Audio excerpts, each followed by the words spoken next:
Ambulance খবর দে আরে নীরব রাতিয়ে আচমকা গুলির শব্দ, গ্রুপসকলৰ হান্না, নারীসকলৰ চিৎকার আর আতঙ্কিত জনতার দৌড়দৌড়ি এক বিভীষিকাময় রাত হাটহাজারী উপজেলার দক্ষিণ পাহাড়তলী এলাকার সন্দীপ কলোনির মানুষজনকল। জুন 9 তারিখ অনুমানিক রাত 11 তারিখে ফুটবল মাঠ সংলগ্ন এলাকাত আচমকা ঘটে গুলিগুলির ঘটনা।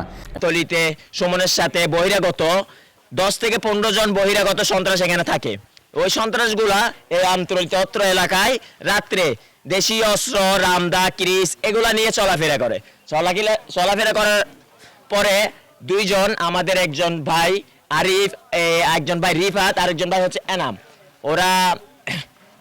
ওদেরকে বলতেছে যে তোমরা এইভাবে এলাকায় আতঙ্ক সৃষ্টি করিও না, সাধারণ মানুষ ভয় পাচ্ছে, চলাফেরা করতে কষ্ট হচ্ছে। ওইখানে সুমনের সাথে থাকা একটা সন্ত্রাস বহিরাগত সুমনের ভাড়াটিয়া যে অস্ত্র তৈরি করে, এখানে বাংলা অস্ত্র তৈরি করে, তার নাম হচ্ছে সম্রাট বলতে এনামকে আর রিফাতকে বলতেছে বেশি কথা বললে তোদেরকে গুলি করে দিব। আমরা এখানে বসেছিলাম দোকানের মধ্যে, আমাদেরকে ডাকা হয়েছে, আমাকে আর আমার খালতো ভাইকে এখানে ডাকা হয়েছে, আমরা সুমন তো আমাকে এখানে আসছি, আমরা এখানে বসছি, দাঁড়াচ্ছি, ওর সাথে কথা বলতেছি, ও আমাকে বলতেছে এরকম মানে কিছু ওর বিষয়ে কিছু কথা বলতেছে আমাদের সাথে। আমরা বলছি আপনাদের সাথে আমাদের কোনো লেনদেন না, আপনাদের সাথে আমার কোনো ঝামেলা নাই, মানে ওকে পাত্তা দিচ্ছি। ও আমাকে ডাক বলছে মাগের ফাঁকুন দিদি গুলি করে দিন, দাঁড়িয়ে বলছি সম্রাট। আমি বলছি ভাই দেখেন আমি হচ্ছে এলাকার স্থানীয় ছেলে আর সম্রাট হচ্ছে বহিরাগত, ও আমাকে এই কথা কেমনে বলে। স্থানীয় সূত্রে জানা গিয়ে এই ঘটনায় একজন ব্যক্তি আরিফ নামে এক কিশোর গুলিবদ্ধ হয়ে গুরুতর আহত গিয়ে তারে তাৎক্ষণিকভাবে চট্টগ্রাম মেডিকেল কলেজ হাসপাতালত ভর্তি করানো হয়। বর্তমানে তিনি চিকিৎসাধীন অবস্থাত আছে। প্রত্যক্ষদর্শী সূত্রে জানা যায় ঘটনার সময় আচমকা কয়েকজন অস্ত্রধারী সিএনজি অটোরিকশাত গড়ি আইরে গুলি চলাইয়ের প্রতি মুহূর্তে তারা এলাকা সারি দায় যাই পরে আতঙ্কিত হয়ে পড়ে পুরো কলোনি। সুমনের কেয়ারটেকারে সম্রাটের লইল ঘুরের সিকিউরিটি গার্ড হিসেবে তাহা বলে অবশ্যই বাংলা বন্ধু বানায় বহিরাগত মানুষ ঢোহের চলা করে মানুষের হুমকি টুমকি দিয়ে চাঁদাবাজি করে, ব্যাগিং করে, লেউ বাগান এলাকায় এর মধ্যে প্রত্যেকটা ঘরে যায় জিজ্ঞেস দেয় কি অবস্থা করে, চাঁদাবাজি প্রত্যেকটা ঘরে যায় করে। আচ্ছা আসি বসার জন্য কথা বলার জন্য যে সুমন আপনি এখান থেকে সম্রাটকে বের করে দিবেন, যেহেতু সম্রাট এলাকার কেউ না, আর আপনার ভাড়াটিয়া গুন্ডাদেরকে এখান থেকে বের করে দিবেন। আপনি এখানে কি সন্ত্রাসী এগুলো কেন করতেছেন?